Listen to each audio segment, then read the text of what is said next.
Hey guys, Matthew here. It's been a very long time since I put anything out, and to be honest, I missed you guys, and I figured now's a good time as any. With Dragonflight fast approaching, it still feels really weird to say that, right? Blizzard has started churning out the new talent trees. The trees are filled with callbacks to artifact and Azerite powers, as well as some things we might be familiar with, such as legendaries from Shadowlands, but also a few new talents that may be fun depending on how they're implemented into the game. This isn't going to be a theorycraft video. I'm not going to tell you what's best. I'm not going to tell you how to play. This is more going to be a feelycraft one filled with my opinions about how I think the design of Shadow is headed. As we get more info that comes out, as the beta comes out, as the alpha, which is due in like a couple of weeks apparently, maybe even by the time this video is out, I'm sure we'll get sims that tell us what to play and how to play. But for now, let's dive in and see where we went in Shadowlands and what to look forward to in Dragonflight. As a heads up, I'll only be talking about things from a raid/M+ perspective. I'll let someone like Boney, who's way more qualified, let you know what to think about when it comes to PvP. Coming off the previous two expansions in the form of Battle for Azeroth and Legion, Blizzard knew they had to do something with Shadow. While the playstyle of Voidform was fluid and fun, by nature of it being very flat and cyclical, it was always either going to be too good or too weak, and endlessly scaling as gear progressed through an expansion. This frustrated a lot of the player base, myself included, and we were welcoming of a new direction. Their answer was to turn Shadow into an ordinary builder/spender class, with a lot of damage within cooldowns and not a lot outside of it, like a shadowy fire mage filled with its own version of Combust. This was a jarring transition off the back of the last two expansions, and never really found a spot that worked. Not that we got many tweaks through the tiers. Towards the end of the expansion, Shadow was having too many buttons and not enough globals, and at the start of the expansion, having to wear a legendary to PI and other DPS. Add to that, Covenant abilities having to be designed for 2 healing specs alongside 1 damage dealing one, they never felt like they were actually meant for us as Shadow Priests. Across the board, while we performed okay in the raid, the actual enjoyment level for me was lower than previous. The expansion was a culmination of Blizzard's design philosophy of making multi-dot classes, not leagues ahead on multi-dot fights. The result of this was our dots being vehicles for our mastery rather than being anything satisfying or rewarding by themselves, and apparitions being relegated to an afterthought. Even ignoring the damage, seeing stop-start waves of apparitions feels nothing like seeing the non-stop spawning army that we had before. On the M+ front, Shadow was arguably the strongest it had ever been. I do think Eternal Palace was kind of peak M+ Shadow, but we never hit the mainstream like we did in Shadowlands. It unfortunately was an unsatisfying playstyle, of pressing the same 2 buttons over and over and over again, feeling less like a dot class and more like something entirely different. The M+ puzzle is one that's tough to crack from multi-dot spec, and while it accomplished the goal of making Shadow better in M+, it lost what made it enjoyable. We had certain talent combinations that were fun to play, such as Psychic Link and Misery, but ultimately couldn't hold a candle to what Syrian Nightmare Spam was able to accomplish in all but a few scenarios.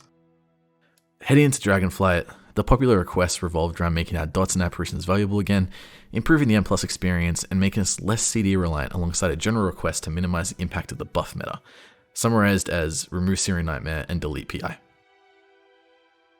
Heading into Dragonflight, Blizzard have been very open about the design of philosophy with talent trees as a whole, popping a little disclaimer at the top of every tree they've released so far. They want to bring back choice. I'll leave a squeeze at the design philosophy with the Blizzard post link below in the description. Let me know if you think the talent tree lines up well with what they've aimed to do. As a top level view, I think talent trees will be a return to a satisfying leveling experience. Having small incremental strength gains while leveling is a lot better than a new spell or passive every 5 to 10 levels. At max level, however, that kind of remains to be seen. A few of the talents are multi-rank talents and some are choice nodes. We have a choice between 2 spells directly. You can't have both. In summary, Blizzard gave us every spell ever in Shadowlands. Now they're taking some of them back. In regards to the design philosophy for Shadow in particular, Blizzard had this to say. Speaking of specialization, we wanted to make an important call out for Shadow Priests. That's us. Dark Thoughts has been removed from the Shadow Priest toolkit. The reasoning is, Dark Thoughts placed a large emphasis on Mind Flay, and made it feel mandatory to keep it always channeled to roll for a proc. That said, we'd like to make sure that Shadow retains some variety and surprise in the rotation, so we're trying a new approach, Vampiric Insight. We'll find more about that later, but as a quick spoiler, it's the same thing, tied to Vampiric Touch instead. Moving on to the priest trees themselves, I'm not going to talk about the clearly healing focused talents. You're welcome to build a healing focused Shadow spec if you'd like, but I'm not sure it's the direction I want to go just yet. I'll go through the tree in detail, but the first thing I want to bring to your attention and hope Blizzard reduces or fixes before we go live is that we have quite a few previously cookie cutter or otherwise iconic utility skills in our talent tree, which means that there's a very good chance that Shadow, a spec that isn't really known for its utility in the first place, made even less now. We're required to talent into Master Spell, Purify Disease, Life Grip, Silence, Mind Control, Vampiric Embrace, Shackle Undead, Dispersion, and just for dramatic effect, I'm out of breath, imagine it, Psychic Horror. We're also required to talent into Mind Bomb or Psychic Scream CD Reduction in order to get to Vampiric Embrace in the first place. And to make it even better, Mind Bomb's still useless, and we didn't get that black hole talent we wanted. Quite a few of these should be baseline with talents to make them stronger, such as Intangibility and Send Lane, which are great versions of that already. The awesome news, if you're looking for a silver lining, is that we don't have to talent Mind Vision. To start with a class-wide tree, we're presented with a pretty cookie-cutter build right out the gate, with only a few choices due to half the tree being talents we're not interested in, and the other half being talents we really want. At the end of our trees, we have Mind Games and Shadowflame Prism, two of the positive additions of Shadowlands, although Shadowflame Prism contributed greatly to our GCD lock playstyle towards the end. The build unfortunately does result in us losing access to two of either Life Grip, Mind Control, or Shackle Undead, or all three if we're taking Masochism, as we only have one, I'm calling them flying points to play around with. It's pretty sad to see at least two iconic Shadow Priest abilities leaving, whichever one you end up choosing. Often you'll end up with Life Grip, as there's minimal use for Shackle Undead and Mind Control these days, but besides that, the tree builds out in a satisfying way where you can get everything you want for output. I'm concerned with Power Infusion and by extension Twins of the Sun Priestess staying in the game for two reasons. Firstly, with Twins becoming part of our cookie cutter build, we run the risk of PI no longer being our cooldown, and instead being in other classes as we get dictated by them when to use it. This shouldn't happen, as PI for Shadow should always be more of a gain than for any other spec, but I am concerned for the little guy. With a casual World 1000 raider being forced to use their PI around their Guildmaster's Combust cooldown, while simultaneously being told off for having low DPS. It's just something that shouldn't really be happening. In regards to PI itself, I just don't like having a 2-minute spell decide when I get to use my 90-second one. Also, thematically, it's too bright for my purple soul. One of my guildies came up with a decent solution to the PI/Twins issues, and I'll talk about that at the end of the video. As far as the rest of the class tree goes, we'll be seeing the return of a satisfying Twist of Fate at 20% damage increase, assuming it does work as expected and the tooltip Wowhead has is just off for now. Otherwise, maybe we take Prayer of Mending just to proc it a bit more. We'll also be likely gain access to Angelic Feather, because, as you'll see when we get to go to the Shadow Tree, likely no longer be using hallucinations in PvE. In summary, we'll lose in some staples of the priest class identity, but hey, it could be worse. Now for the Shadow Tree itself. What we're all here for. What I'm here for anyway. It's got a lot of flavor to it, but it's also plagued by too many talent points required for each talent, and therefore not really enough choice. There's something like 55 points worth of talents on the Shadow Tree, and only 30 to spend. This results in a very empty tree, and a lot of talents you want to get not being selected. The tree itself has us talent into a lot of our standard mainstay abilities and utilities, including some you wouldn't expect to have to talent into, like Dispersion and Vampiric Embrace. Fun fact, you actually can't get both, without sacrificing some output here and there. We have some new talents, such as Monomania, which gives an extra Mind Blast charge and increases Vampiric Touch and Shadowwood Pain tick rates by 100% when channeling Mind Flay, which is a cool way to increase the value of dots on single target fights, though also increases the value of Mind Flay, which Blizzard said they didn't want to do. Searing Nightmare still exists. I know, it sucks, especially because there's still not a lot of anything that synergizes well with it, and makes it feel like it deserves to exist. If anything, it synergizes less with the loss of our tier set bonus. Here's hoping Dungeon Design and the remaining talents make this the situational pick, rather than the cookie cutter one. Shadowy Insight, as mentioned before, has been renamed/reworked to Vampiric Insight, and now works off Vampiric dot ticks rather than Mind Flay channels, which should increase its proc rate a bit in scenarios where we don't get to sit and turret Mind Flays. I'm not sure if it can still be used while channeling a Flay. I hope it can be, otherwise that's a bit annoying. Dragonflight sees the return of a few of our Azurite traits and Conduit abilities as talents, with Mind Devourer, Void Touched, which is Distant Echoes, Mental Fortitude, and Unleash the Shadows all returning, with the latter of the four being a significantly nerfed version of its previous form, with a 5 at 10% chance for 2 talent points, versus back in Legion, which by the end, depending on the relics you had, you actually had about 105% chance, so it's a bit unsatisfying, and that's one of the things that I am hoping to see change. Maybe make that talent a little bit better.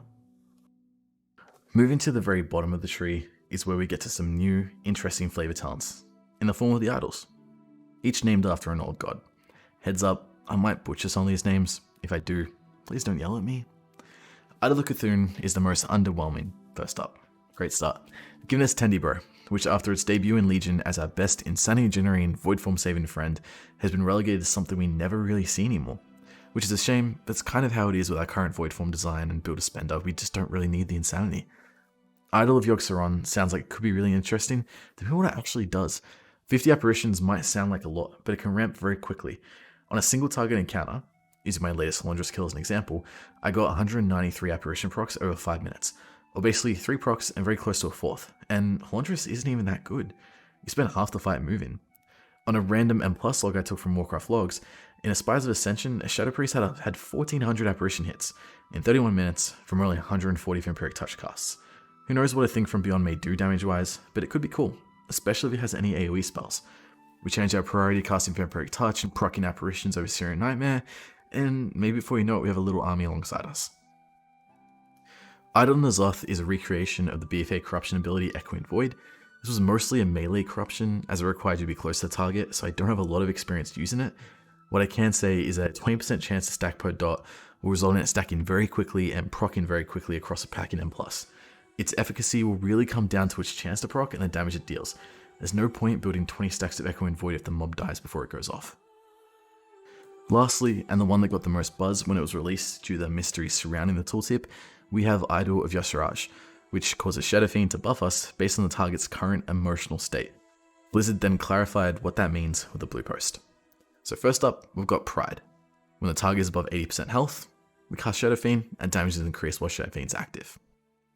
Next up, we've got Anger. This is when the target is enraged.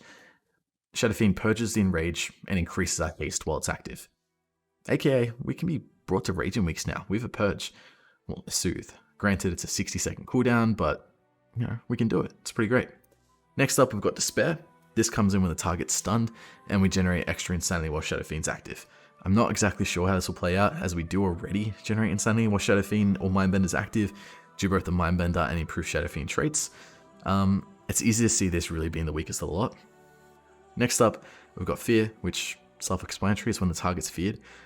We deal increased damage and we won't break fear effects while Shadow Fiend's active. This sounds like it could be pretty cool for PvP. I don't see it having any benefit in PvE, as we have other people that can break fears. Same goes to PvP, but might be able to kind of coordinate something really cool. Next, when nothing's met, we've chosen Violence. And what this means is the duration of Shadow Fiend is increased. Don't know by how much, but it's kind of how it's going. Kind of the way this plays out is that it looks like most of the time, above 80%, this will mean a damage buff, and below 80% will have extra Mindbender time, which actually sounds pretty cool, because it will synergize well with Shadow Flame Prism, which then means it's going to last longer and it kind of feeds into itself. Abyssal Knowledge, Unleash the Shadows, and Void Apparitions on the surface all sound like cool spells, revolving around apparitions and dots, potentially signaling a return to a multi-dot and apparition-based playstyle. However, all three are grossly underwhelming talents for the amount of points required to take them, ignoring the fact that it's impossible to take all three maxed and unlock an idol. These will need to see significant buffs to be beneficial, but Abyssal Knowledge also runs the risk of putting too much power into Mind Flare, which again, is against the design philosophy of Blizzard for this expansion, so why does it exist? Sanguine Teachings is a spell that is mandatory to unlock Idol of N'Zoth or Y'Shaarj, but for 3 talent points it's unlikely to be that powerful. How often do you maintain 100% HP and a shield in content these days? Even with Mental Fortitude returning, which was notoriously overpowered that had to be nerfed by 50% in Legion, it's no Soul Leech. It's not like what Warlocks have, / had, so I don't see it maintaining itself often, especially with Shadow of Death being part of our rotation. Imagine critting and losing 15% of your damage. It's a bit silly, isn't it? Living Shadow could be really cool, depending on how it works, assuming it's not just our 4 set. Tied in with Idolic Intuition, we could see ourselves with a decent proc rate of Vampiric Insights, and therefore the potential for us to cosplay mages with the amount of mirror images we've got could be pretty cool. Though proc per minute is likely to limit this outside of insane RNG scenarios, but I think it'll still be pretty nice. Unfortunately, Throne of the Madness still exists as a talent. Being able to take both Throne of the Madness and Ancient Madness does increase the chances of being played, but I don't see it being much different to how things are now. In Shadowlands, in regards to Throne of the Madness vs Hunger and Void, I think we'll still take Hunger and Void most of the time. Damnation and its cooldown reduction Malediction find themselves as 2 really valuable talent choices, as a free set of dots every 30 seconds sounds mighty nice, even on single target. Void Torrent, Insidious Eye, which is Talbotars, and Psychic Link and Shadow Crash round out the output side of our tree, and here's hoping they all see more use in Dragonflight. As you build out your talent tree in Dragonflight, you'll notice very quickly that a lot of the spells and abilities you expected to get, you're not able to. Even more so when you think about the iconic shadow-specific utility abilities. We're forced to talent into our utility and then invest even further to augment it, such as being required to talent into Fear, cooldown reduction, or Mind Bomb in order to get the Vampiric Embrace, which is then required to get Sand Lane and Hallucinations. While Sand Lane has been a talent for as long as it's existed, I'm kind of used to it, but having Hallucinations so difficult to get feels wrong. Even better still, considering Vampiric Embrace likely means giving up either a throughput spell or Dispersion and Silence. You should be able to understand how silly that sounds just from me talking about it. Moving forward, we're only 4 to 5 months away from Dragonflight release.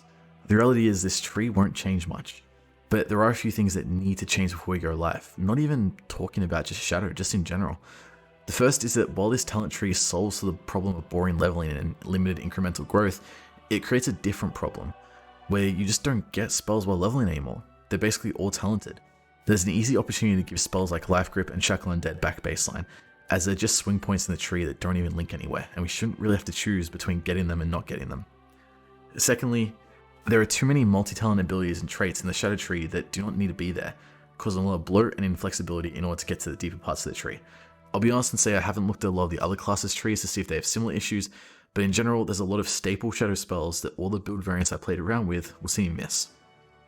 On one hand, that's satisfying design because it's giving me a choice, but also it's preventing me from getting what I want without giving me a situational alternative. It's just limiting without benefit. A lot of our viability will come down to tune of abilities and defining the unknown, such as Idolic Intuitions, Live in Shadow, and Idol the Oxyron. But from a design perspective, there's not a lot I'm feeling. On the M+ front, we still have Searing Nightmare, so that's not fun. Maybe we'll just skip Mind Games and take Holy Nova and improve that Holy Nova for AoE instead. Could be cool, probably not, but could be cool. The addition of Menatory Twins will mean a lot of classes will be happy bringing us to a key, as long as we aren't a complete drag. But that furthers the belief that PI is not our cooldown, and that's not really a fun place to be. One of my guildies suggested a change to Power Infusion and Twins of the Sun Priestess, where instead of a 50 to 100% buff on another player, it's instead a 5/10% haste buff to the raid, with a debuff to prevent multiple priests keeping rolling permanently, and PI returns to being self-cast only.